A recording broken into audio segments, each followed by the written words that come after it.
తండ్రి, మీ ఘనమైన శ్రేష్టమైన నామానికి వందనాలు ప్రభువా. అయ్యా నా తండ్రి నాయన, ఈ యొక్క విశ్రాంతి దినపు ఆరాధనలో మేమందరం కూడా పాల్పొందే భాగ్యాన్ని దయచేశారు. ఈ సన్నిధికి వచ్చి వెళ్ళిపోయే వారంగా కాక ప్రభా, ఈ మాటలు విని వాటిని పట్టుకుని ప్రభా, వాటిని మా జీవిత ఆచరణలో పెట్టుకుని తండ్రి, నీ కొరకు నా తండ్రి, నీ రాజ్య వ్యాప్తి కొరకు సిద్ధపడే భాగ్యాన్ని ప్రతి బిడ్డని మీరు దయచేయమని, అయ్యా నా తండ్రి ఇక్కడ నిలబడిన నన్ను నిమిత్త మాత్రాలుగా నిలబెట్టి ప్రభా, పూర్తిగా నన్ను మీ సిలువ చేత చేసుకుని మాతో మీరు మాట్లాడమని సమస్తాన్ని చేతులకు అప్పగించుకుంటూ త్వరగా రాబోతున్న యేసు పరిశుద్ధ నామములో అడిగి వేడుకుని ప్రార్థిస్తున్నాను తండ్రి, ఆమేన్. చక్కటి సమయం ఇచ్చినటువంటి దేవాది దేవునికి వందనాలు. కూడి వచ్చిన మీ అందరికీ కూడా నా వందనాలు చెల్లిస్తూ ఉన్నాను. ఈ యొక్క సమయంలో మనం వాక్య భాగాన్ని చదువుకునే ముందు కొద్ది మాటలు తెలియజేసుకుందామండి. మనం జీవించేటటువంటి జీవన విధానంలో అందరూ ఉన్నప్పటికీ, అన్నీ ఉన్నప్పటికీ కూడా ఒక్కొక్కసారి మన పరిస్థితి ఎలా ఉంటుందంటే ప్రియమైన దేవుని సంగమా, ఏ దిక్కు తోచలేనటువంటి స్థితిగతులు ప్రతి ఒక్కరి లైఫ్లో కూడా ఎదురవుతూ ఉంటాయి. అలాంటి పరిస్థితి నాకు ఎప్పుడు ఎదురవ్వలేదని చెప్పడానికి ఎవరు కూడా ఉండరు. ఎందుకంటే చాలాసార్లు అనుకుంటూ ఉంటామండి, ఏ దిక్కు తోచని స్థితిలో కూడా మన పరిస్థితి ఎలా ఉంటుందంటే ఇంకా మనకి లైఫ్ లేదన్నట్టుగా అనిపిస్తుంది. మనకు జీవితం లేదు, ఎందుకులే ఈ జీవితం అన్నట్టుగా మనకు అనిపిస్తూ ఉంటారు. కానీ ఈ దినాన్ని దేవుడు అంటున్నాడండి, ఏ దిక్కు నీకున్నా లేకపోయినా నేనే నీకు దిక్కుగా ఉన్నానని ఈ దినాన్ని దేవుడు వాక్యం ద్వారా మనతో మాట్లాడబోతూ ఉన్నారు. ఎవరంటే ఆయన దిక్కు. చాలా మంది అలవాటుగా మాట్లాడతారు, దిక్కు లేనివాడికి దేవుడే దిక్కమ్మా అంటారు. దిక్కు లేనివాడికి ఎవరు దిక్కు అంటే అండి, దేవుడే దిక్కు. దిక్కు లేనివాడికే కాదండి, అన్ని ఉండి అంతా బాగుండి కూడా ఒక్కొక్క పరిస్థితిలో మన మనసు ఏంటో, మన హృదయం ఏంటో మనకు అర్థం కాకుండా మనకి ఏ దిక్కు లేదే, అసలు జీవించడానికి మనకంటూ ఏది లేదు అన్నట్టుగా ఒక్కోసారి మన హృదయం మనల్ని బాధపరిచి గాయపరుస్తూ ఉంటారు. అటువంటి మనస్తత్వాలతో జీవిస్తున్నటువంటి క్రైస్తవ బిడ్డలైనటువంటి మన వరకు దేవుడి దినాన్ని కొన్ని మాటలు తెలియజేయబోతున్నారండి. ఒకసారి చదువుకుందాం. కీర్తనల గ్రంథము 102వ అధ్యాయము 17వ వచనాన్ని చదువుకుందామండి. ఆయన దిక్కులేని దరిద్రుల ప్రార్థన నిరాకరింపక వారి ప్రార్థన వైపు తిరిగి ఉన్నాడు. హల్లెలూయా, హల్లెలూయా. దేవుడు అంటున్నాడండి, దిక్కులేని దరిద్రుల ప్రార్థన నిరాకరింపక అంటే తోసివేయకుండా, ప్రార్థన ఆలకించకుండా ఉన్నాడంట.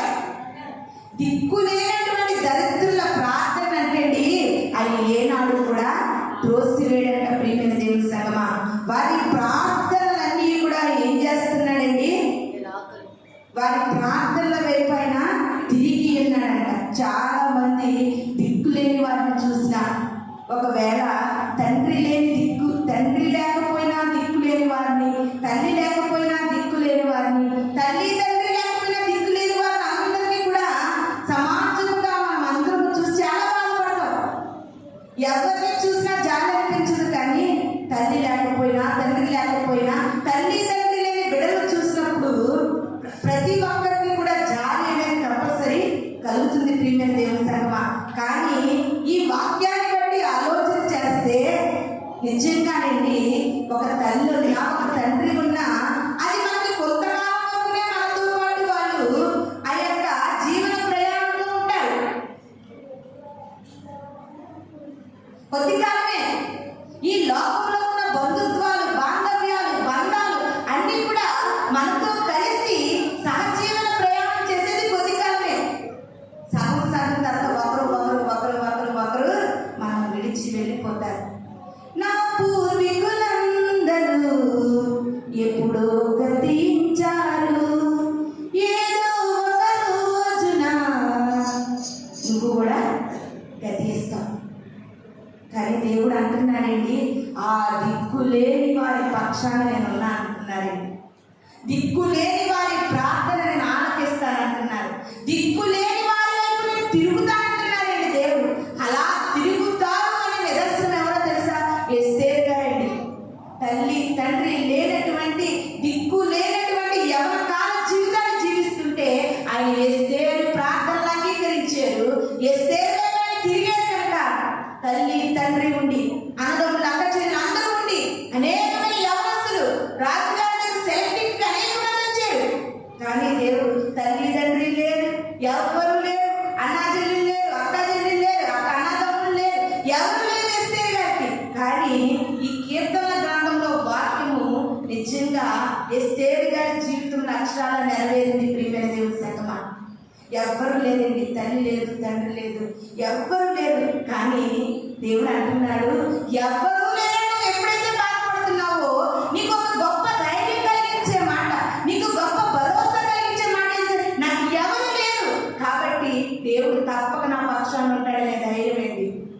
హల్లెలూయా, హల్లెలూయా.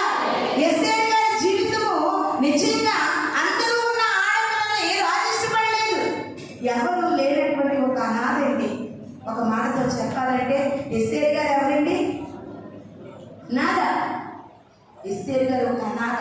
ఆ నాదని తీసుకెళ్లి దేవుడు అందరూ ఎక్కించేది. 124 సంస్థానాలకి మహారాణిని చేసేది ఎస్తేరు గారిని.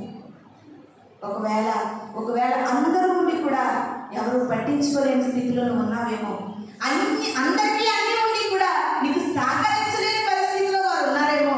కానీ దేవుడు నీతో తెలియజేస్తున్న మాట ఏంటో తెలుసా? ఎవరు లేని వారు ఎవరైతే ఉన్నారో వారి పక్షాన నేనున్నాను. అదే పక్షాన మనం ఆలోచన చేస్తే రూతు అమ్మగారు మనకు కనబడతా ఉన్నారు. భర్త లేడు, ఆవిడ పక్షాన నిలబడడానికి యవన కాలంలో అందగత్తె, చక్కటి స్వరూపము, సౌందర్యవతి, రూపవంతురాలు, ఆవిడ పక్షాన భర్త లేడు. కానీ ఆవిడ పక్షాన ఎవరున్నారండి? దేవుడు ఉన్నాడు. దేవుడు ఉన్నాడు కనుకనే ఆ యొక్క కాలంలో, ఆ యొక్క ప్రాంతంలో అందరికంటే కోటీశ్వరుడైన బోయాజు గారు ఏం చేశారండి? విధవరాలైన రూతమ్మని కనికరించి ప్రేమించి పెళ్లి చేసుకున్నారు. ప్రియమైన దేవుని సంగమా, ఇది నా దేవుడు మీతో మాట్లాడుతూ ఉన్నాడు. ప్రతి ఒక్కరికి కూడా ఈ యొక్క ఫీలింగ్ అందరూ అనుభవిస్తారండి. అనుభవించలేని వాళ్ళు ఎవరో ఉండరు. ఆటోమేటిక్గా అనుభవంతో నేను కూడా మాట్లాడుతున్నాను ఇక్కడ. ఒక్కొక్కసారి మనకి ఏదో తెలియని ఒంటరితనం మనల్ని వెంబడిస్తూ ఉంటారు. బిడ్డలు ఉంటారు, బంధువులు ఉంటారు, అందరూ ఉంటారు. కానీ ఒక్కొక్క సమయంలో, ఒక్కొక్క పరిస్థితుల్లో మనం ఒంటరి వారంగా మిగిలిపోతూ ఉన్నాం. బంధువులు, స్నేహితులు ఎంతో మంది ఉండగా ఎన్నో సార్లు నేను ఒంటరినై ఏడ్చితి. నా ఒంటరి సమయములో మంచి స్నేహితుడిగా ఆదరించినావే.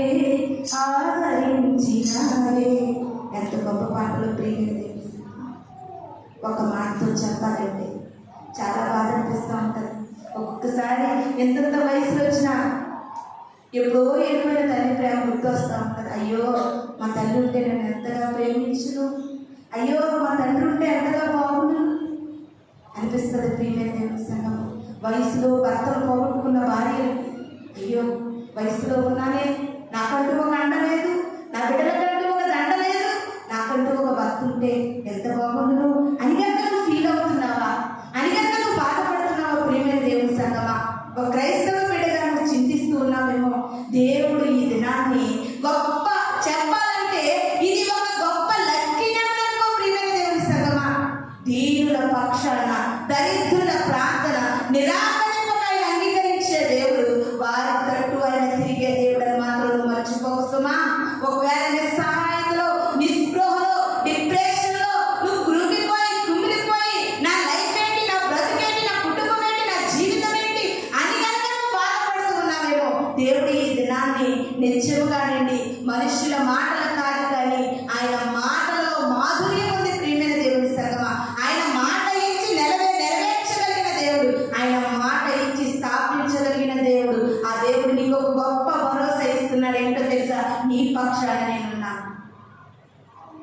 ఏ దిక్కు లేదని బాధపడుతున్నావేమో, నేనే నీకు దిక్కుగా ఉన్నానని దేవుడి దినాన్ని తెలియజేస్తూ నిజంగా చెప్పాలంటే సైన్స్ పరంగా ఒకవేళ మన ప్రపంచంలో సోషల్గా ఒకసారి ఆలోచిద్దాం. ఏంటంటే ఈ యొక్క ప్రపంచంలో మనం జీవిస్తున్న జీవన విధానంలో, ఈ యొక్క సృష్టిలో, ఈ ప్రకృతిలో మనకి ఎన్ని దిక్కులు ఉన్నాయి? 4 దిక్కులు ఉన్నాయి. 4 దిక్కులు ఉంటే ప్రియమైన దేవుని సంగమా, 4 దిక్కులు కూడా ఎవరు సృష్టించలేదు? దేవుడే సృష్టించాడు. జాగ్రత్త, నువ్వు తూర్పు వైపు తిరిగినా ఆయన నీకు దిక్కుగా ఉన్నాడు, దక్షిణ వైపు తిరిగినా ఆయన నీకు దిక్కుగా ఉన్నాడు, పడమటి వైపు తిరిగినా దిక్కుగా ఉన్నాడు, ఉత్తర వైపు తిరిగినా దిక్కుగా ఉన్నాడు. ఎందుకు నువ్వు ఏ దిక్కు లేదని బాధపడుతూ ఉన్నావు? ఒకవేళ నీకు డబ్బుండి ధనం ఉంటే బంధువులైనా, చుట్టాలైనా, స్నేహితులైనా నీ డబ్బు వైపు, ధనం వైపు ఉన్నంతసేపు నీ దిక్కుగా ఉంటారేమో, కానీ ఆయన ఒక దిక్కుగా కాదు. ప్రపంచంలో ఈ సృష్టిలో ఉన్న 4 దిక్కులను కూడా ఆయన ఆవరించి ఉన్నాడు. జాగ్రత్త సుమా. ఒకవేళ ఒంటరిగా కుమిలిపోతున్నావు, లేకపోతే నీ నిస్సహాయ స్థితిలో బాధపడుతూ ఉన్నావేమో. కొంతమంది అంటారు, చిన్న వయసులో నా తల్లిదండ్రులు చనిపోయాడు, మా బాబాయ్ పెంచాడు, మా మామయ్య పెంచాడు, మా పిన్ని పెంచింది, వాళ్ళు పెంచిన బాగా పెంచారు, అయినప్పటికీ కూడా వారిలో నాకు తల్లి లోటు కనిపిస్తుంది, వారిలో నాకు తండ్రి లోటు కనిపిస్తుంది. ఎంతమంది నన్ను ఆదరించినా నా భర్త లేని లోటు నాకు కనిపిస్తుంది, నా భార్య లేని లోటు నాకు కనిపిస్తుంది అని ఇది నన్ను ఎంతో మంది ఉన్నారు ప్రియమైన దేవుని సంగమా. అలాంటి పరిస్థితుల్లో, ఎంతో మంది కృంగిపోతున్నటువంటి పరిస్థితుల్లో దేవుడు ఒక చక్కటి మధురమైనటువంటి మాట ఏంటో తెలుసా? నువ్వు ఏ దిక్కులు చూసినా నేనే కనబడతాను నీకు, అన్ని దిక్కులలో నేను ఉంటుండగా ఏ దిక్కు లేదని నువ్వు ఎందుకు అనుకుంటున్నావు అని దేవుడు ఇదనాన్ని మనం ప్రశ్నిస్తూ ఉన్నాడండి. ఒకసారి దేవుని అన్ని దిక్కులలో ఆయన ఉన్నాడో లేదో పరిశుద్ధ గ్రంథంలో ఒకసారి చూద్దాం ప్రియమైన దేవుని సంగమా. సామెతల గ్రంథము 30వ అధ్యాయము 14వ వచనం చదువుకుందామండి.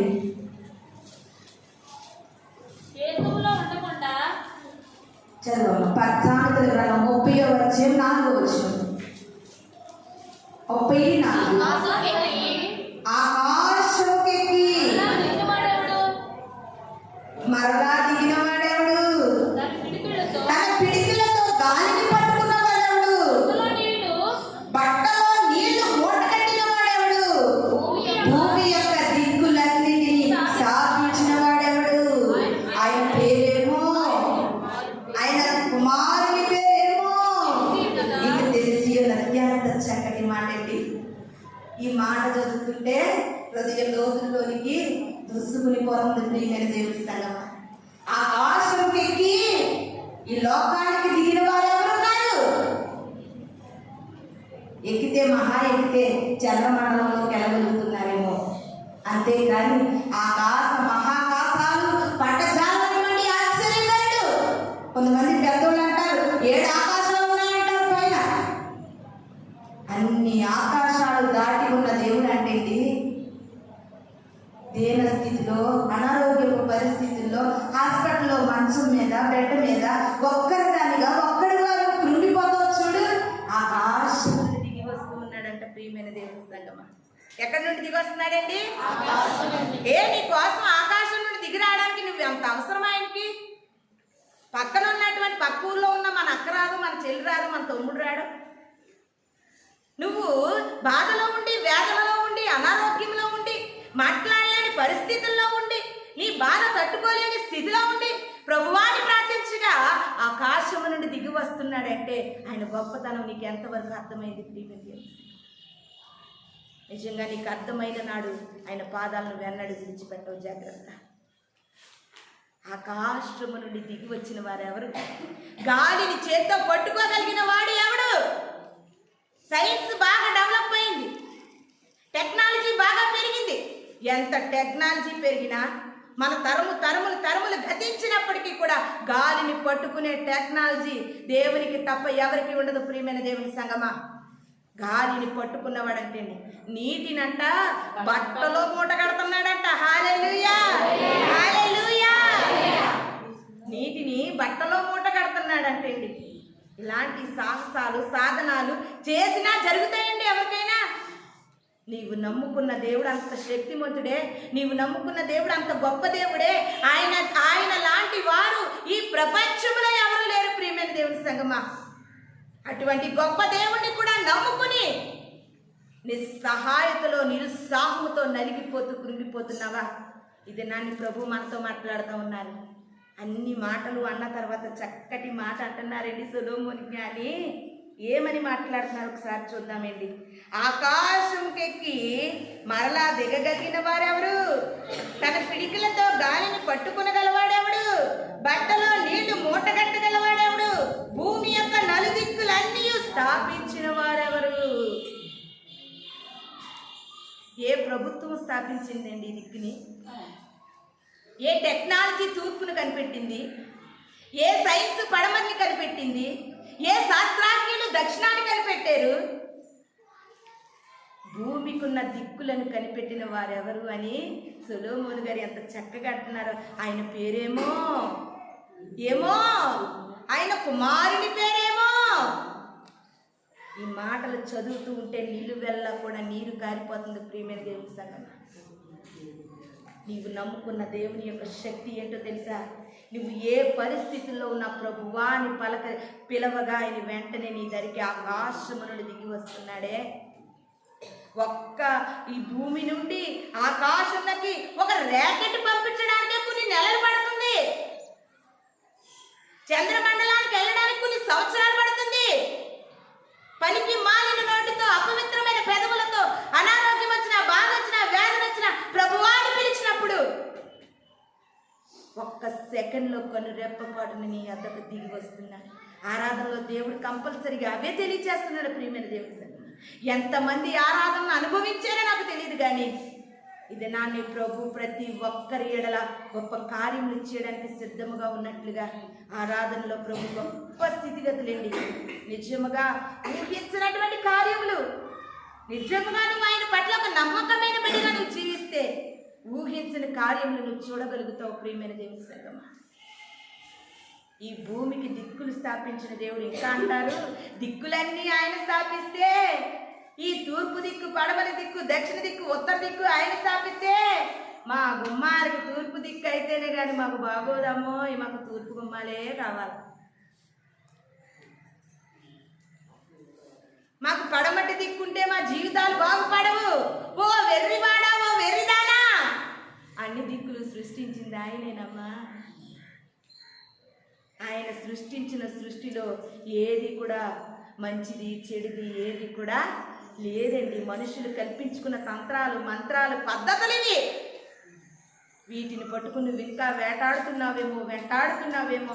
ఒకవేళ ఇంకా పారంపర్య ఆచారమైన సంగతులు ఇంకా నీ హృదయపు గుండె లోతుల్లో ఏదో మూలనున్నాయేమో. ప్రియమైన దేవుని సంగమా, అలాగున్నా సరే నువ్వు దేవుని కార్యాలు చూడలేవు. జాగ్రత్త. ఇవన్నిటికంటే కూడా నీ దృష్టిలో దేవుని అంత శక్తిమంతుడు కానీ గొప్పదైన దేవుడు కానీ ఎవరు ఉండకూడదండి. ఆయన ఒక్కడే భూమికి నలుదిక్కులా స్థాపించిన దేవుడు. ఇంకొక మాటను చూద్దాం ప్రియమైన దేవుని సంగమా. మనం చదువుకున్నటువంటి కీర్తనల గ్రంథం 25వ అధ్యాయం 1వ వచనంలో కూడా దావీదు గారు చక్కటి మాట తెలియజేస్తా ఉన్నారు. యెహోవా నీ దిక్కునకు చూచి నా ఆత్మను ఎత్తుకొనుచున్నాను. హల్లెలూయా, హల్లెలూయా. నీ దిక్కునకు చూచి నా ఆత్మను ఏం చేస్తున్నాడంటే ఎత్తి పడతా ఉన్నారంట. దేవుని వైపు చూసి ఆయన దిక్కునకు దావీదు గారి ఆత్మను ఎత్తి పడతా ఉన్నారంట. అందుకే దావీదు గారికి ఆత్మలో ఆనందాన్ని చచ్చిపోయే వరకే ఎవరో తీయలేదండి.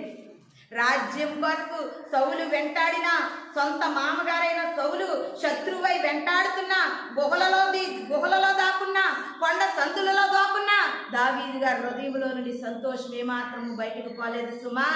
ఎందుకంటే దావీదు గారి యొక్క ఆత్మనంటే దేవుని దిక్కుకు మార్చుకున్నారంటే, ఆయన దిక్కు వైపు ఆయన ఆత్మని ఎత్తి పట్టుకున్నారంట.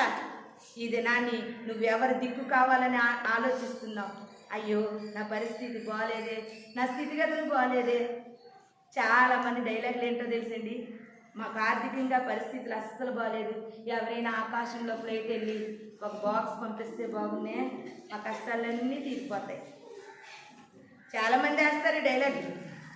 ఎక్కడైనా దారి వెళ్ళేటాడు, ఇంత సంచి దొరికితే బాగున్నే, నా శ్రమలన్నీ పోతాయి, నా ఇబ్బందులన్నీ ఒక్కసారిగా కొట్టుకుపోతాయి, అలా ఆలోచిస్తున్నావు. కానీ ఆకాశము తట్టు కనులెత్తి, అయ్యా పట్ట జాలన్నటువంటి విస్తారమైన ధన సంపదలు నీ యొద్ద ఉన్నవి కదా, నువ్వు గుబ్బులు విప్పితే నా చిన్ని హృదయానికి కావాల్సిన ఆశలు, మాకున్న సమస్యలు, పరిస్థితులు మారతాయని ఎప్పుడైనా ప్రభుని అడిగావా? నువ్వు గాల్లో మేడలు కడుతున్నావు, అది జరగదు. జరిగిచ్చే దేవుణ్ణి ఎప్పుడైనా నువ్వు అలా అడగగలిగేవా? అలా అడగగానే నేను ఇశ్రాయేలీయులకి ఆకలేసి ఆకాశము నుండి అంటున్నారంట, మాకు ఆకలి ఆకలి ఆకలి అంటే మోషి అంటున్నారంటండి, అయ్యా ఈ ప్రజల ఆకలి తీర్చు. ఎలా తీర్చుతానయ్యా అని ఆకాశం నుండి మన్నాను కురిపించారంటే. ఆకాశం నుండి ఏం కురిపించారు? మన్నా శుభ్రంగా ముప్పోతులా తినేసి, రోజు మేము మాంసం తినాలి, మాకు మాంసం కావాలంటే పూరేళ్ళు రప్పించాడంటే. అందుకనే భక్తులందరూ చేసే ప్రార్థన ఏంటో తెలుసా? ఆకాశము తట్టు కన్నులెత్తి చూశారు, ఆకాశము తట్టు కన్నులెత్తి చూశారు. ప్రియమైన దేవుని సంగమా, ఈ దినాన్ని నువ్వు ఏ దిక్కుకేసి చూస్తున్నావు? ఎవరి దిక్కును నువ్వు ఆశ్రయిస్తున్నావు? ఎవరు నీకు దిక్కుగా ఉంటే నా జీవితం సెటిల్ అయిపోద్ది, నా భవిష్యత్తు బాగుంటుంది, నాకు వీళ్ళు దిక్కుగా ఉంటే చాలు, నా అవసరాలు తీరిపోతాయి, వీరు నాకు దిక్కుగా ఉంటే చాలు, నా పరిస్థితి మారిపోద్ది, ఈ డాక్టర్ గారు నాకు దిక్కుగా ఉంటే చాలు, నా రోగం పోతుందని నువ్వు అనుకుంటున్నావేమో. ప్రియమైన దేవుని సంగమా, కాదు కాదు. దేవుడు నీకు దిక్కుగా ఉంటే నీ స్థితిగతులు మారిపోతాయి, నీ పరిస్థితులు మారిపోతాయి, నీ ఆలోచన మారిపోతుంది. ఇది నా నీ ప్రభు అంటూ ఉన్నాడు, ఎవరి దిక్కును నువ్వు ఆశ్రయిస్తున్నావు, ఎవరిని నువ్వు దిక్కుగా చూస్తున్నావు. చాలామంది అంటారు దిక్కుమాలిన జీవితాలు అంటారండి. జాగ్రత్త, దిక్కుమాలిన జీవితాలకి దేవుడు తప్పకుండా దిక్కుగా ఉంటాడు. నేను చాలాసార్లు మీకు చెప్పాను, ఒక అనాథాశ్రమం ఉందంట. అనాథాశ్రమంలో ఒక యవనస్తుడు ఉన్నాడంటే. ఒక పాస్టర్ గారు అనుకున్నారంట, అనాథ పిల్లలను చూస్తే నాకు చాలా జాలి, వాళ్ళకి వెళ్ళి దేవుని మాటలు బోధిస్తే తల్లి తండ్రి లేని అనాథ పిల్లలు బలపరచబడతారు కదా అని పాస్టర్ గారు సువార్త చెప్దామని ఆ అనాథాశ్రమానికి వెళ్ళారంట. అనాథాశ్రమానికి వెళ్ళినప్పుడు ఎవరు ఏ పిల్లలు లేరంటే, ఇప్పుడు మీరు ఏ హాస్టల్ కన్నా వెళ్తే ఎవరైనా ఉంటారా? ఈ సమ్మర్ హాలిడేస్లో ఎక్కడికైనా వెళ్తే ఎవరైనా ఉంటారా? అందరూ ఎవరి ఇంటికి వాళ్ళు వెళ్ళిపోతారు. అలాగే పాస్టర్ గారు వెళ్ళేసరికి ఎవరింటికి వాళ్ళు వెళ్ళిపోయారంటే, గేటు కొట్టగా అప్పుడు ఒక అబ్బాయి వెళ్ళి గేటు తీసాడండి. ఏంటి హాస్టల్ అంటే చాలా అల్లరల్లరిగా ఉండాలి, చక్కగా గోలగా ఉండాలయ్యా, ఈ హాస్టల్ డోర్ నువ్వు తీసేవేంటి, ఇక్కడ అందరూ ఏరి అంటే ఆ యవనస్తుడు, ఆ యొక్క చిన్న బిడ్డ అండి, అటు యవనస్తుడు కాదు ఇటు బాల్య వయస్సు కాదు అన్నాడంటే. జరిగిన సంగతి అండి ఇది, ఎక్కడో కాదండి, పశ్చిమ గోదావరి జిల్లాలో జరిగినటువంటి సంగతి. ప్రియమైన దేవుని సంగమా, ఆ యవనస్తులు అన్నాడంటే అండి, అయ్యా హాలిడేస్ ఇచ్చారు కదా, తల్లి ఉన్న వాళ్ళు తల్లి వచ్చి తీసుకుపోయింది, తండ్రి ఉన్న వాళ్ళు తండ్రి వచ్చి తీసుకుపోయారు, పెద్దమ్మలు చిన్నమ్మలు ఉన్న వాళ్ళు వచ్చి తీసుకుపోయారంటే, మరి నువ్వెందుకు వెళ్ళలేదంటే నాకెవ్వరు. ఆ మాట చెప్పగానే పాస్టర్ గారికి చాలా అంటే చాలా హృదయం బాధ అనిపించిందంటే అండి. బాధ అనిపిస్తే ప్రియమైన దేవుని సంగమా, అప్పుడు పాస్టర్ గారితో దేవుడు ప్రేరేపిస్తున్నాడంట, ఈ యవనస్తుడికి నువ్వు వాక్యం చెప్పాలి. ఒక్కొక్కసారి వాక్యం బోధిస్తున్న మాకండి మనుషులను చూసి బోధించాలనిపిస్తుంది, ఎవరు లేకపోతే బోధించాలనిపించదు, ఎక్కువగా ఉంటే ఇంకా ఎక్కువ చెప్పాలనిపిస్తుంది. కానీ దేవుడు అంటున్నాడు, ఒక్కరున్నా కానీ నువ్వు బోధించాలి. ఎందుకంటే ఒక్క ఆత్మ రక్షింపబడటం కూడా ఆయనకి ఇష్టము. ప్రియమైన దేవుని సంగమా, చాలామంది కూడా పాటలు కూడా అలాగే పాడుతూ ఉంటారు. జనాలు అందరూ వచ్చాక పాడదాం అనుకునే వాళ్ళు కొందరు, ఎవరు రాకుండా పాడడానికి ఇష్టపడరు. కాదండి, ఎవ్వరు కాదు, కానీ దేవుని సన్నిధికి వచ్చాం కనుక దేవుని జ్ఞాపకాల్లోనే మన మైండ్ ఉండాలి. అప్పుడు ఆ పాస్టర్ గారు యవనస్తుని కూర్చోబెట్టి, ఏమైందయ్యా ఏంటయ్యా అని అన్ని కుటుంబ పరిస్థితులు అడిగి వాక్యం తీసారంటే, వాక్యం తీసి వాక్యంలో నుండి కొన్ని మాటలు అబ్బాయి చెప్పారంట. ఇలాంటి రెఫరెన్సెస్ చూపించారేమో, అయ్యా దిక్కులేని వారి ప్రార్థన దేవుడు చూసేడు, వారి వైపే తిరుగుంటాడు, ఇలాగని బైబిల్లో కొంతమంది స్టోరీలు చూపించి ఆ అబ్బాయికి వాక్యం చెప్తే ప్రియమైన దేవుని సంగమా, అప్పటి నుండి ఆ పరోడు దేవుని వాక్యం పట్టుకుని ప్రార్థన చేసుకోవడం ప్రారంభించాడంట. అలాగే దేవుని ఎడల కన్నీరు కార్చి ప్రార్థన చేయగా తన స్టడీ అంతా అనాథ హాస్టల్లో సాగి ఒకానొక రోజుకి వచ్చేసరికి ఆయన కలెక్టర్ అయ్యాడంటే. ఈ కలెక్టర్ గారు ఇంటర్వ్యూలో చెప్పిన మాటలు అనమాట. కలెక్టర్ గారిని ఇంటర్వ్యూ చేస్తారు కదా, మీరు ఇంత స్థాయికి రావడానికి మీ అమ్మ వాళ్ళు వచ్చారా, మీ నాన్న వాళ్ళు వచ్చారా, మీ నిన్నప్పుడు ఎవరు ఎంకరేజ్ చేశారా అని అడుగుతారు కదా. అప్పుడు అన్నాడంట, అమ్మ లేదు నాన్న లేదు ఎంకరేజ్ చేయడానికి, నా పరిస్థితి ఇది, ఒక సేవకుడు నన్ను బలపరిచినప్పుడు నేను బలపరచబడ్డానయ్యా, దానివల్ల నేను కలెక్టర్ అయ్యాను అన్నాడంట. చెప్తున్నాను కదండి, తల్లి ఉన్న బేవర్సులు అయిపోయే వాళ్ళు ఉన్నారు, తండ్రి ఉన్న బేవర్స్ అయిపోయే వాళ్ళు ఉన్నారు. ఇద్దరు భయం చెప్పినా రోడ్డు బేవర్స్ కింద ఉన్న వాళ్ళు ఉన్నారు. ఈ మాట అంటున్నాను, దయచేసి నన్ను ఎవరు కూడా అపార్థం చేసుకోవద్దు, క్షమించండి. ఆ ఇద్దరు ఉండి కూడా భయభక్తులు లేక తిరుగుతున్న బిడ్డలు ఉన్నారండి. నిజంగా ఎవరు లేకపోయినా ఎవరు లేని వారి పక్షాన దేవుడు ఉంటారు కనుక దిక్కు లేని బిడ్డలను దేవుడు తప్పనిసరిగా ఒక ఉన్నతమైన స్థితిలో నిలబెడతాడు. ఉన్నతమైన స్థితిలో నిలబెడతాడు. ఇంకా ఆయన అంటున్నాడండి, విధవరాండ్ర పక్షాన నేను వ్యాజ్యం ఆడతానంటున్నాడు. ఇంకా యాకోబు పత్రికలు అంటున్నారండి, దిక్కులేని వారిని చేర్చుకోవాలి, విధవరాండ్రులకు సహాయం చేయాలి, అనాథ పిల్లలకు ఆశ్రయంగా ఉండాలంట. ప్రియమైన దేవుని సంగమా, ఎందుకంటే వారి ప్రార్థనల వైపు ఆయన దృష్టి నిలుపుతాడు. ఆయన నీకు ఒక దిక్కుగా ఉన్నాడు. జాగ్రత్త. ఒకవేళ నీ పరిస్థితులు అది ఏ పరిస్థితి అయినప్పటికీ కూడా నువ్వేది భయపడవలసినటువంటి పని లేదు. ఆయన ఎలా ఉన్నాడంటే అండి, దిక్కుగా ఉన్నాడు. అందరూ ఉంటారు, బోల్డ్ బంధువర్గం ఉంటారు, బోల్డ్ జనాలు ఉంటారు, అందరూ ఉంటారు, అక్కజల్లు అందరూ ఉంటారు. రాని రాగం వస్తుంది. వీళ్ళని తీసుకెళ్ళి ఎక్కడ పెడతారో ఐసీయూలో పెడతారు. బాబోయ్, అంతమంది కుటుంబంలో నేను బ్రతికేనమ్మోయ్, వాళ్ళందరూ ఈ ఐసీయూలో ఉండాలంటే ఉంటుంటారండి, ఒక్కళ్ళు కూడా ఉండేవారు. అది దిక్కులేని పరిస్థితే కదా. ఎప్పుడైనా అలాంటి దిక్కులేని పరిస్థితులు మన జీవితాల్లో ఎదురవ్వలేదండి, ఎదురయ్యేకి దేవుడు అంటున్నాడు, ఏ దిక్కులేని పరిస్థితుల్లోనైనా, దిక్కులేని పరిస్థితి అని నువ్వు ఎప్పుడు అనుకోకు. ఏ దిక్కును చూసినా నేను నీకు కనిపిస్తాను. ఏ దిక్కునున్నా, నువ్వు ఏ దిక్కున ఉన్నప్పటికీ నీ దిక్కున నేను ఉంటాను, నీ ప్రక్కన నేను ఉంటానని సెలవిస్తూ ఉన్నారండి దేవుడు. అదేవిధంగా ఎస్తేరు గ్రంథంలో ఒక చక్కటి మాట ఉంటుంది, చూద్దాం. 4వ అధ్యాయము 14వ వచనాన్ని చూద్దాం. ఎస్తేరు గ్రంథము 4వ అధ్యాయము 14వ వచనాన్ని చూద్దామండి. నీవు ఈ సమయమందు ఏమీ మాట్లాడక మౌనముగా నన్న ఎడల యూదులకు సహాయమును విడుదలయు మరి ఒక దిక్కు నుండి వచ్చును గాని నీవు నీ తండ్రి ఇంటి వారు నశించుదురు.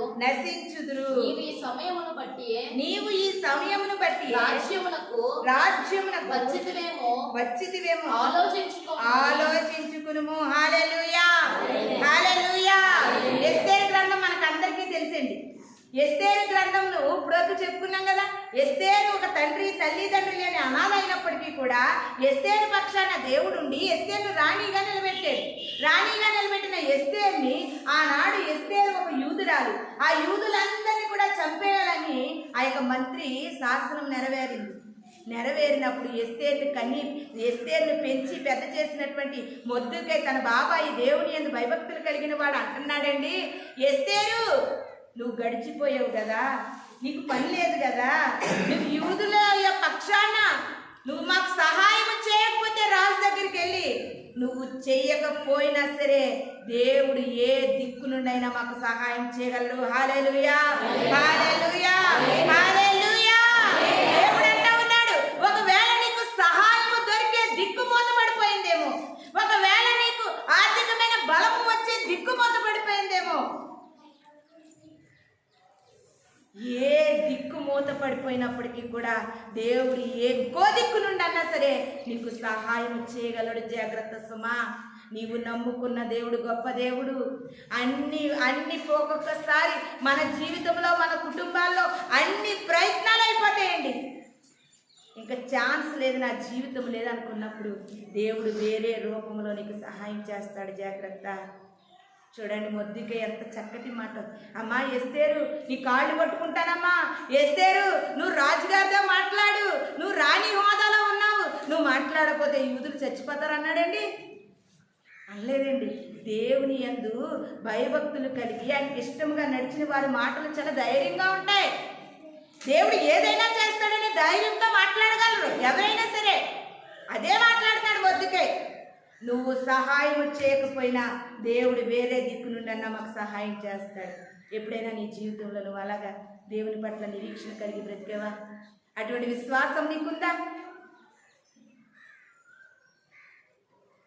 లోకంలో ఒక సామెత, ఒక దారి మోస్తేనంట 7 దారులు తెరవబడతాయంట. కానీ సామెత కాదు. కానీ ప్రియమైన దేవుని సంగమా, ఇది నా దేవుడు అంటా ఉన్నాడు, ఒకవేళ ఆ దిక్కు వల్లే నీ జీవితం బాగుపడుతుంది, ఆ దిక్కు వల్లే నీ లైఫ్ సెటిల్ అవుతుంది, ఆ దిక్కు వల్లే నువ్వు ఒక స్థితిలో నిలబడతావు అనుకున్న దిక్కే మూతపడిపోయింది అనుకో, నువ్వేమీ బాధపడుకో. వేరే దిక్కు నుండి అయినా సరే ఆయన నీకు సహాయం చేయడానికి సిద్ధంగా ఉన్నాడు. జాగ్రత్త. ఆయన ఏ దిక్కు నుండి అయినా రాగలడు. ఎందుకంటే 4 దిక్కులు స్థాపించింది ఆయన పేరేమో, ఆయన కుమారుని పేరేమో, ఆయనే తండ్రి అయిన యెహోవా దేవుడు, ఆయనే నజరేయుడైన యేసుక్రీస్తు వారి ప్రియమైన దేవుని సంగమా. ఈ లోకంలో అన్ని జనాంగముల వారు, అన్ని మతాల వారు ఒకవేళ దిక్కులేని వారిగా ఉండొచ్చేమో, కానీ దయచేసి క్రైస్తవుడిగా, క్రైస్తవురాలుగా జీవిస్తున్న నీవు ఎప్పుడు ఈ నమ్మకాన్ని కోల్పోకు. ఈ దినము వింటున్నటువంటి ఈ మాటలు నీ హృదయంలో బండ గుర్తులుగా ముద్రించుకో ప్రియమైన దేవుని సంగమా. ఎప్పుడైనా సరే ఏ దిక్కు లేదని కృంగిపోయి కూలబడిపోయి కుమిలిపోతున్నప్పుడు ఈ మాటలు నిన్ను ధైర్యపరుస్తాయి. జాగ్రత్త. ఈ మాటల ద్వారా నీకు గొప్ప సహాయం కలుగుతుంది. జాగ్రత్త. ఈ మాటల ద్వారా నీకు బలము కలుగుతుంది. జాగ్రత్త. దేవుని మాటలో అంత శక్తి ఉందండి, అంత శక్తి ఉంది. ఎందుకండి? మనకు ఎక్కువగా తెలిసినటువంటి ఇశ్రాయేలీల యొక్క ప్రయాణం మనకు అందరికీ తెలుసు కదా. ఇశ్రాయేలీల యొక్క ప్రయాణం మనకు అందరికీ తెలుసు. ఐగుప్తు రాజుని విడిపించుకుని తీసుకుని వచ్చాడండి మోషే. బాగానే వచ్చేసామనుకున్నారు. ఆ తర్వాత కొంచెం దూరం వెళ్ళిన తర్వాత వారి మార్గంలో సముద్రం ఎదురైంది. పోలే సముద్రం దాటడానికి అవ్వదు కదా, ఎంత ఈతగాడైనా సముద్రం దాటలేడు. వెనక తిరిగిపోదామంటే వదిలేసినటువంటి రాజు మళ్ళీ సైనికులు తీసి, వెనుక శత్రువుల్ వెంటాడినను, వెనుక శత్రువుల్ వెంటాడినను, ముందు సముద్రము ఎదురొచ్చినా, ముందు సముద్రము ఎదురొచ్చినా, మోషే వలె సాగెదా, నే సాగెదా యేసునితో నా జీవిత కాలమంతా. వెనుక శత్రువులు వచ్చేస్తున్నారు, ముందు సముద్రం ఎదురయ్యింది.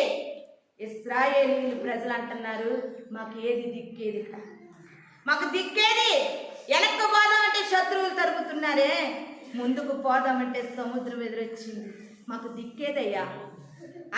ఐగుప్తులో సమాధులకు చోటు లేదనా, ఐగుప్తులో సమాధులకు చోటు లేదని ఇక్కడ వరకు తీసుకొచ్చి సముద్రంలో ముంచేయడానికి వచ్చావా అని మోషే మీద సనుగుతుంటుంటే దేవుడు అంటున్నాడు, మోషే దిక్కేదో తెలుసా? నీ చేతి కర్ర ఒక దిక్కు, అదొక దిక్సూచి. ఆ యొక్క చేతి కర్రను సముద్రంపై చాపయ్యా. చాపగానే ఏ దిక్కు లేని చోట దేవుడు దిక్కును తెరిచాడండి. హల్లెలూయా, హల్లెలూయా. ఏ దిక్కు లేని చోట ఆయన ఒక దిక్కై నిలబడ్డాడు. ప్రియమైన దేవుని సంగమా, హాగర్కి ఏ దిక్కు లేదు. అరణ్యంలో కట్టుకున్న అబ్రహామే కడ తెరిచి పంపించేశాడండి. అబ్రహాం గారు ఎంత తెలుసు కదండి, ఆగరు కదా, పిల్లలు పుడతలేదని సారమ్మ గారే హాగరమ్మని ఇచ్చి పెళ్లి చేసింది. పెళ్లి చేసాక ఆ పిల్లోడు పుట్టాక నాకొద్దు బాబు ఈ హాగరను పంపించి అన్నది అబ్రహాం గారిని. పాపం 50 వయసులో కుమారునికి అన్నదండి. పంపించేస్తే హాగర్ కూడా ఎవరూ లేని పరిస్థితి ఏమో. ప్రియమైన దేవుని సంగమా, ఒకవేళ అబ్రహాము అంతటా విశ్వాసులకి తండ్రే హాగర్ను పంపించేస్తే ఇంక ఎలాంటి జీవితం ఎదురవుతుందండి? హాగర్ అనుకుంది, నాకు ఏ దిక్కు లేదు, ఇంకా నా పిల్లోడు నేను అబ్రహాం ఇచ్చిన ఈ కిత్తులో నీళ్లు తాగినంత తాగి ఎక్కడో కాక నా కొడుకు ఒకచాడు చచ్చిపోతాడు, నేను ఒకచాడు చచ్చిపోతాను, మా జీవితం అయిపోయింది అనుకుందండి హాగరు. కానీ దేవుడు అంటున్నాడు, హాగరు నీ కన్నీరు నేను చూస్తేనమ్మా. ఏ దిక్కు లేని సమయంలో దేవుని పాదాలే దిక్కు అనుకుని నువ్వు ఆయన పాదాల మీద పడిపో. ప్రియమైన దేవుని సంగమా, అనేకమైన దిక్కులు దేవుడు నీ పట్ల దర్శించిపోతూ ఉన్నాడు. వెంటనే దేవుని పాదాల మీద పడిపోయిందండి హాగరు. ఎక్కడ నీటి ఊట ఒబక లేనటువంటి ఎడారి ప్రాంతంలో నీటి ఊటలో ఒబక చేశాడండి దేవుడు. జాగ్రత్త. నీ సిచ్యువేషన్ బట్టి, నీ పరిస్థితిని బట్టి, నీ స్థితిగతులను బట్టి, నీ ఇబ్బందులను బట్టి ఒకవేళ నాకు దిక్కు లేదనుకుంటున్నావేమో. అనుకోక ప్రియమైన దేవుని సంఘమా, క్రైస్తవ జనాంగమా, నాకు ఏ దిక్కు లేకపోయినా ఆయన పాదాలే దిక్కు అని నువ్వు ఆయన పాదాల మీద పడ్డను ప్రారంభిస్తే ఒక దిక్కు కాదే 4 దిక్కులు నీ కొరకు తెరవబడతాయి. జాగ్రత్త సుమా. ఏ దారి కానరాక సిలువ దరికి చేరాను. చూసావా, ఏ దారి కానరాక సిలువ దరికి చేరితే నీకు తప్పకుండా సొల్యూషన్ ఉంది. జాగ్రత్త. కానీ సాతాను అంటదండి, అయిపోయిందిలే నీ జీవితం, అయిపోయిందిలే నీ బ్రతుకు, అమ్మా చాలు చాలే, ప్రార్థన చాలే, భక్తి చాలే, విశ్వాసం చాలే, అయిపోయిందని నిన్ను ఆ పాదాల మీద పడకుండా సాతానుగాడు ఎంతగానో ఆపడానికి ప్రయత్నిస్తాడు. ఆపడానికి ప్రయత్నించినా సరే అన్ని అడ్డగించుకుని నువ్వు కనుక పాదాల మీద పడిపోతే నీ జీవితంలో గొప్ప ఆశ్చర్య అద్భుత కార్యాలు చూస్తావు. జాగ్రత్త సుమా. అదేవిధంగా ప్రియమైనటువంటి దేవుని సంగమా, ఇంకొక మాటను మనం చూసుకుందామండి. కీర్తనల గ్రంథము 19వ అధ్యాయము 6వ వచనాన్ని చూసుకుందాం. దావీదు భక్తుడు చక్కటి మాట తెలియజేస్తా ఉన్నారు. అతడు ఆకాశమున ఈ దిక్కు నుండి బయలుదేరి ఆ దిక్కు వరకు దాని చుట్టూ తిరిగి వచ్చుచున్నాడు. అతని వేడికి మరుగైనదేదీ లేదు. హల్లెలూయా, హల్లెలూయా. మనము నమ్ముకున్న దేవుడు అంటండి దిక్కులు తిరిగేస్తున్నాడంటే. నిజంగా ఈ పడమటి దిక్కు నుండి తూర్పు దిక్కుకు వెళ్ళాలంటే ఎంత టైం పడుతుందండి. కానీ భక్తుడు అంటా ఉన్నాడు, ఆయన ఎలాంటి వాడో తెలుసా? ఈ దిక్కు నుండి ఆ దిక్కుకి, ఆ దిక్కు నుండి ఈ దిక్కుకి కూడా ఆయన తిరుగుతూ ఉన్నాడు. ఆకాశమున ఈ దిక్కు నుండి బయలుదేరి ఆ దిక్కు వరకు దాని చుట్టూ తిరుగుతున్నాడు. అతని వేడిమికి మరుగైనది ఏది కూడా లేదు. ప్రియమైన దేవుని సంఘం, చాలాసార్లు బాధ అనిపిస్తుందండి, చాలా బాధ అనిపిస్తుంది. ఇంత శక్తిమంతుడు, ఇంత గొప్ప దేవుడు, ఇన్ని గొప్ప కార్యాలు చేసే దేవుడు ఉంటుండగా నువ్వెందుకు అనేకమైన మారులు ప్రభువుని ఆశ్రయించలేకపోతున్నావు? ఎందుకు నీ ఇబ్బందులను కొట్టుకుంటున్నావు? ఎందుకు నీ రోగముతోను కొట్టుకుంటున్నావు? ఎందుకు నీ బాధలతోను నలిగిపోతున్నావు? క్రైస్తవులకు అర్థం కావట్లేదు. క్రైస్తవులకు అర్థం కాదు. బ్రాహ్మణుడికి అర్థమవుతుంది, బైబిల్ని పట్టుకుని క్రైస్తవులోకి వచ్చేస్తున్నాడే. అనేకమైన కేటగిరీ గల కులాల వారికి అర్థమవుతుంది దేవుని గొప్పతనం, దేవుని శక్తి, దేవుని ప్రేమ. అనేక తెగల వారికి అర్థమయ్యి బైబిల్ పట్టుకుని క్రైస్తవులలోకి వస్తే క్రైస్తవులు ఉన్న నీకు మాత్రం దేవుడు అంటే ఏంటో అర్థం కాలేకపోతుంది. ఇది నాని దేవుడు చాలా క్షుణ్ణంగా మనతో మాట్లాడుతున్నాడు. నీకు అర్థం అవ్వాలండి, దేవుని శక్తి నీకు అర్థమైన నాడు అసాధ్యమైనది ఏది లేదు. అర్థం అవ్వాలి ప్రేమ. నిజంగా ప్రియమైన బైబిల్ గ్రంథంలో అనేకమైన ప్రవక్తలు. నిజంగా యోసేపుకు కూడా ఏ దిక్కు లేదు. చెప్పాను కదా, అందరూ ఉండి దిక్కులేని వాళ్ళు అయ్యే పరిస్థితి వస్తుంది అన్నాను కదా. అది యోసేపుకి వచ్చింది. తండ్రి అని యాకోబు తండ్రి ఉన్నాడు, 11 మంది అన్నదమ్ములు ఉన్నారు. కానీ ఐగుప్తు దేశానికి అమ్మి వేయబడి ఒంటరిగా మిగిలిపోయాడు. ఏ దిక్కు లేదు యోసేపు. చెప్పాను కదండి, ఏ దిక్కు లేని వాళ్ళకు దేవుడే దిక్కని ఆయన పాదాల మీద పడిపోతే అన్ని దిక్కులు తెరుస్తాడు అన్నాను కదా. అది యోసేపు జీవితంలో నెరవేరిందండి. ఏ దిక్కు లేదు. కానీ యోసేపు ఒకటి అనుకున్నాడు, మా నాన్న దూరం అయిపోయాడు, మా అన్నదమ్ములు దూరం అయిపోయాడు. చాలామంది కువైట్ ప్రాంతము, దుబాయ్ ప్రాంతాలు వెళ్తారండి, వాళ్ళ పరిస్థితి కూడా అలాగే ఉంటుంది. మంచి ఇల్లు దొరికితే పర్లేదు, ఏదైనా కొంచెం అనుకోని రీతిగా ఏదైనా అవాంతరాలు ఎదురైనవి అనుకో, ఇక్కడ మన ఇండియాలో అందరూ ఉంటారు, కానీ అక్కడ ఎవ్వరూ లేని పరిస్థితులను బట్టి ఒంటరిగా జీవిస్తూ ఉంటారు. ఏ దిక్కు లేనప్పుడు యోసేపు దేవుడే దిక్కని దేవుని పాదాల మీద పడిపోతే ఏ దిక్కు లేనోడిని తీసుకెళ్ళండి రాజసింహాసనం ఎక్కించాడండి. రాజసింహాసనం ఎక్కించాడు. ఏ దిక్కు లేదని యోసేపు అనుకుని ప్రభు పాదాలు పట్టుకున్నాడో ఆ దిక్కులన్నీ యోసేపు దగ్గరికి రాలేదండి. తండ్రి రాలేదా? అన్నదమ్ములు రాలేదా? జాగ్రత్త. ఒకవేళ నీ ఇంట్లో ఏదైనా నీకు దూరం అయిపోయిందేమో, ఏదైనా నువ్వు పోగొట్టుకున్నావేమో, ఏదైనా నువ్వు మిస్ అయ్యావేమో. ఏది మిస్ అయ్యానని దానికోసం నువ్వు ఆలోచించి నీ ఆత్మ నలగొట్టుకోకు. ఏది దూరమైందో అది దూరమైన ప్రభువు నాకు 4 దిక్కులా ఉన్నాడైన పాదాలు పట్టుకుని నువ్వు వేడవగలిగితే ఆ దిక్కులన్నీ కూడా నీ దగ్గరికి వస్తాయి. జాగ్రత్త సుమ. అటువంటి గొప్ప దేవుని మనం నమ్ముకున్నాం. ఆయన మనకి దిక్సూచి, ఆయన మనకి దిక్సూచి ప్రియమైన దేవుడు. అందుకే యేసుక్రీస్తు వారు పుట్టినప్పుడు ఆ రోమా ప్రభుత్వంలో అనేకమైన అరాచకాలండి. మంచోళ్ళు చెడ్డోలుగా, చెడ్డోళ్ళని మంచోళ్ళుగా రోమా ప్రభుత్వం ఎంతగానో దుర్భరమైన జీవితం జీవిస్తూ ఉంటే తూర్పు దిక్కున ఒక చుక్క పుట్టింది ప్రియమైన దేవుని సంగమా. ఎక్కడ పుట్టిందండి? తూర్పు దిక్కున ఒక చుక్క పుట్టింది.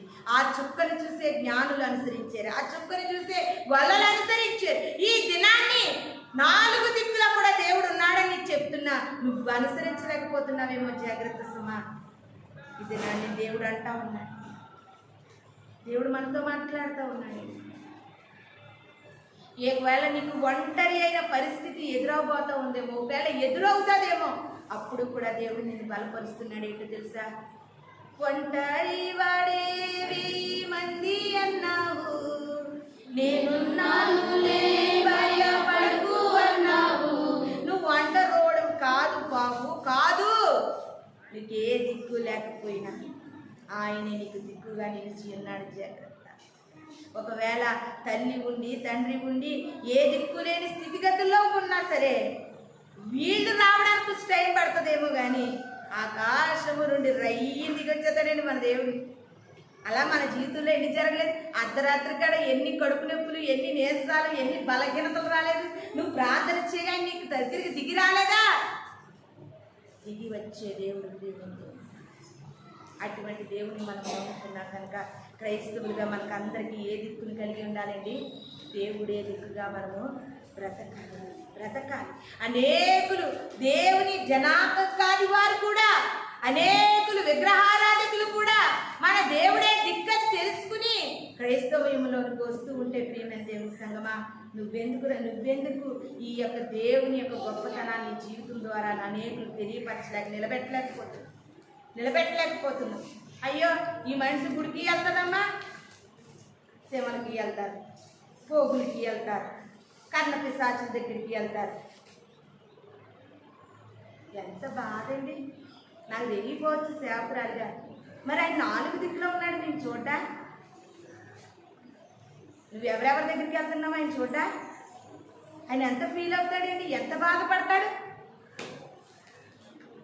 కష్టంలో నష్టంలో నేను దిక్కు అన్నది, ఈ టైంలో నేను దిక్కు అంటలేదు. నా కుమారుడని బాధపడ్డండి, బాధపడ్డాడు. జాగ్రత్త సుమా.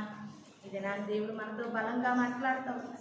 ఈ బలమైన మాటలు నీ జీవితంలో ఏనాడు మర్చిపోకుండా నీ పరిస్థితి స్థితిగతులను బట్టి ఈ మాటలు నేను బలపరిచేవిగా ఉండాలని ఈ కొద్ది మాటలు దేవుడు మన వినికిడిలో దీవించి ఆశీర్వదించిన గాక. అందరం కళ్ళు మూసుకున్నట్లయితే చిన్న ప్రార్థన చేసుకుందాం. స్తోత్రము స్తోత్రము స్తోత్రము స్తోత్రము స్తోత్రము. పరిశుద్ధుడైన దేవా, పరిశుద్ధమైన పాదములు వందనాలు స్తోత్రాలు చెల్లించుకుంటున్నాను. ఈ యొక్క సమయంలో తండ్రి, మాకు ఏ దిక్కు లేదనే ఒక ఆలోచనతో అనేక మంది ఆత్మహత్యలు చేసుకున్నారు. అనేక మంది చిన్న వయసులోనే లోకాన్ని విడిచి వెళ్ళిపోతున్నారు. అంటే మాకు దిక్కు నువ్వు అని గ్రహించలేని వారు ప్రభా నలిగిపోతున్నారు. ఇది దాని వాక్యం ద్వారా మాతో మాట్లాడి నిజంగా నీ మాటలు కొండంత బలాన్ని మాకు ఇచ్చే ప్రభా. ఈ లోకంలో మాకు దిక్కు ఎవరున్నా లేకపోయినా నీవే మా దిక్కని ఒక నిరీక్షణను మాలో పుట్టించేవయ్యా. మమ్మల్ని బలపరిచావు ప్రభా. అయ్యా, మమ్మల్ని ఎంతగానో నీ మాటలతో ప్రభా అయ్యా నా తండ్రి మమ్మల్ని పురికొల్పిన దేవా, నీకే వందనాలు స్తోత్రాలు చెల్లించుకుంటున్నా. క్రైస్తవులుగా నీ గొప్పతనాన్ని, నీ ఖ్యాతిని, నీ ఔన్నత్యాన్ని తెలుసుకున్న మేము అందరూ కూడా ప్రభా ఏ స్థితిగతులు పరిస్థితులు ఏమి ఎదురైనప్పటికీ నాకు భయమేంటి, నా దిక్కుగల దేవుడు ఉన్నాడనే ఒక నిరీక్షణతో బాబు మీలో ముందుకు సాగే భాగ్యాన్ని మాకు దయచేయమని అయ్యా, వాక్యం విన్న ప్రతి బిడ్డలోని యేసయ్యా ఈ వాక్యాన్ని నీరు కట్టి ఫలింపచేసి అనేకులను ప్రభా బలపరిచి మేలుకొల్పే వాక్యముగా ప్రతి హృదయాలను దర్శించమని ఈ కొద్ది మాటలు ప్రతి వినికిడిలో దీవించి ఆశీర్వదించు. త్వరలో రాబోతున్న యేసు పరిశుద్ధ నామం అడిగి వేడుకుని ప్రార్థిస్తున్నాను తండ్రి. ఆమేన్. మీ అందరికీ నా వందనాలు.